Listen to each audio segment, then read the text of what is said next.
ஒன்று தெரியுமா உங்களுக்கு, அவர் அறிவுரையே சொல்லலை சார் யாருக்கும். உண்மையாக நீங்கள் நல்லா ஆழ்ந்த போனீங்கன்னா தெரியும், அறிவுரையே சொல்லலை அவர்.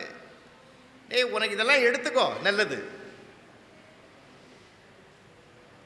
நான்லாம் கூட ஆரம்ப காலத்தில் எங்கள் வீட்டில் எல்லாம் இந்த புத்திமதி நிறையா சொல்லும். பசங்களுக்கு தான் யாருக்கு சொல்ல முடியும், நம்ம பெற்ற பிள்ளைங்களுக்கு தானே சொல்ல முடியும்.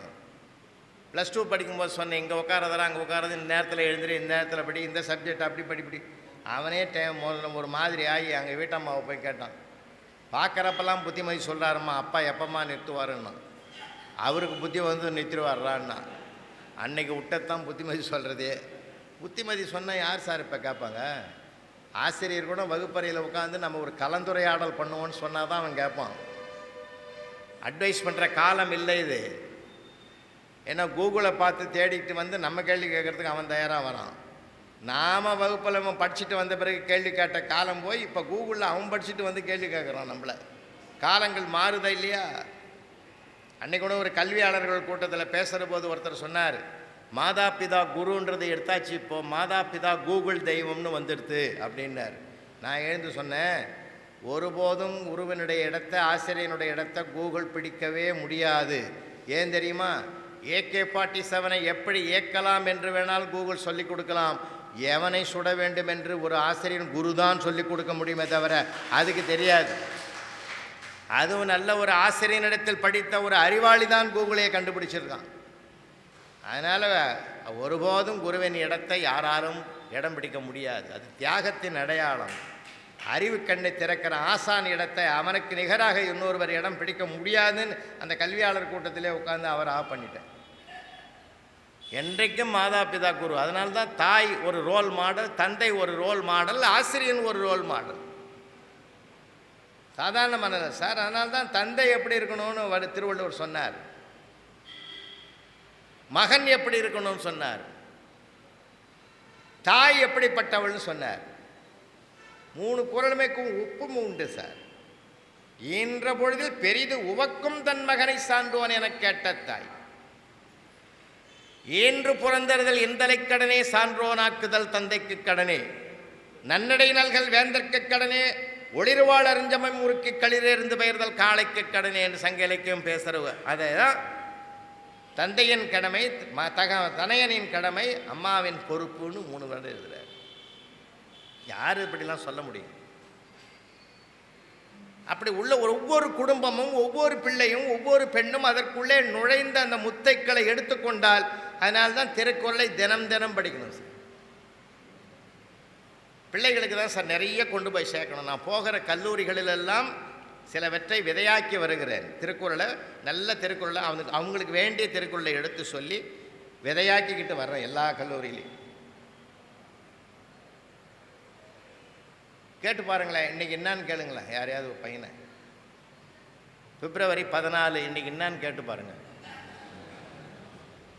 அப்படி தான் ஒரு அப்பா கேட்டார் பையனை, இன்னைக்கு என்னடா? உடனே பையன் சொன்னான், அப்பா காதலர் தினம்பா. செவிலே விட்டார். கரண்ட்டு பில்லு கட்டுறதுக்கு லாஸ்ட் டேட்ரா அன்றைக்கி, அதை போய் கட்டிட்டு வா போ. ஆனால் அப்பாவுக்கு சிந்தனை வேறு, அவன் சிந்தனை வேறு. உலகம் என்ன கெடுத்து வச்சுக்குது பார்த்தீங்களா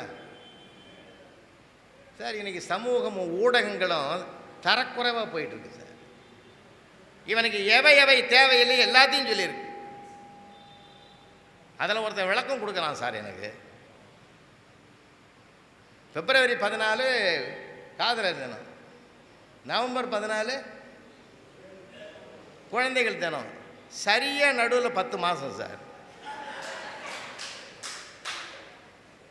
நான் கேட்குறேன், தினம் தினம்ன்றீங்களே, குழந்தைகள் தினம்னு ஒன்று வச்சுருக்கானே இல்லை நவம்பர். குழந்தைகள் தினம் கொண்டாடணும்னு அவசியம் இல்லை, குழந்தைகளை தினமும் கொண்டாடுங்கள்னு வள்ளுவர் சொல்கிறார்.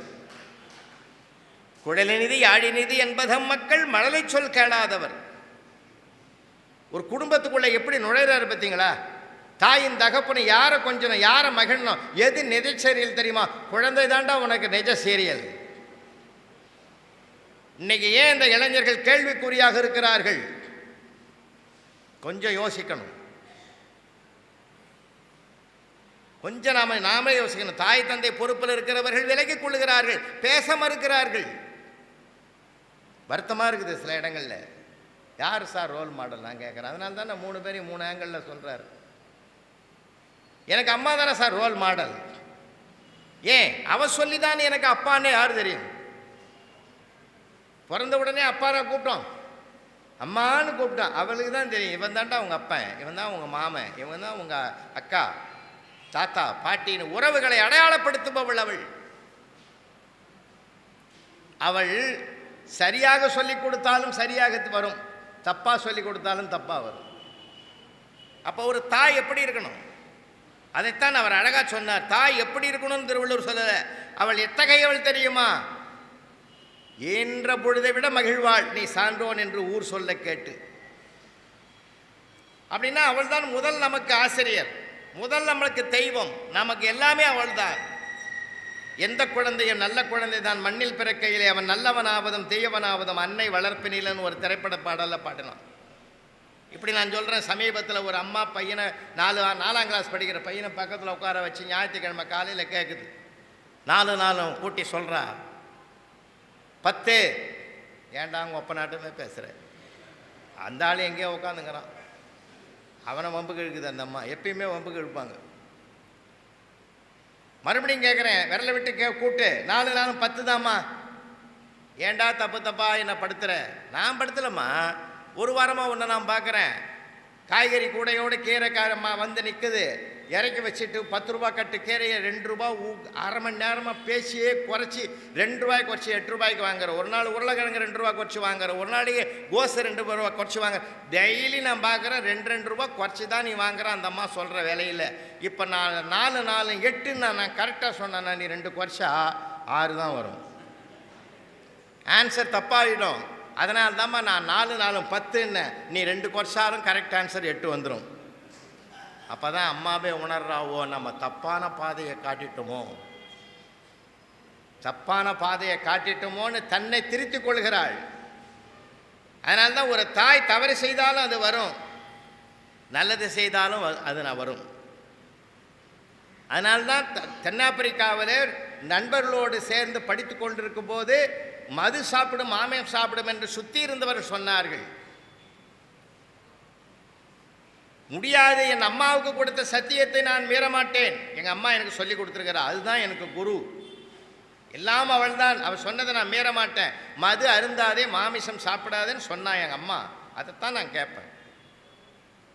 அதில் ஒரு நண்பன் சொன்னான், ஆயிரக்கணக்கான மைல்களுக்கு அப்பால் இருக்கிற உன் அம்மாவுக்கு அது தெரியவா போகிறது? நீ சொல்வது தவறு. ஆயிரக்கணக்கான மைல்களுக்கு அப்பால் இல்லை என் அம்மா, அருகிலே இருக்கிறாள், என் இதயத்தில் இருக்கிறாள். நான் தவறை செய்ய மாட்டேன்னு தடுத்து மறுத்து பேசியே நிறுத்தினானே அந்த இளைஞன், அவன்தானே பிற்காலத்தில் இந்திய சுதந்திரத்தை வாங்கி கொடுத்த அண்ணல் காந்தியடிகள் என்று வரலாறு எழுதுகிற உண்மை. எவ்வளோ பெரிய விஷயங்க. அப்படிப்பட்ட ஒரு தாய் ரோல் மாடல்.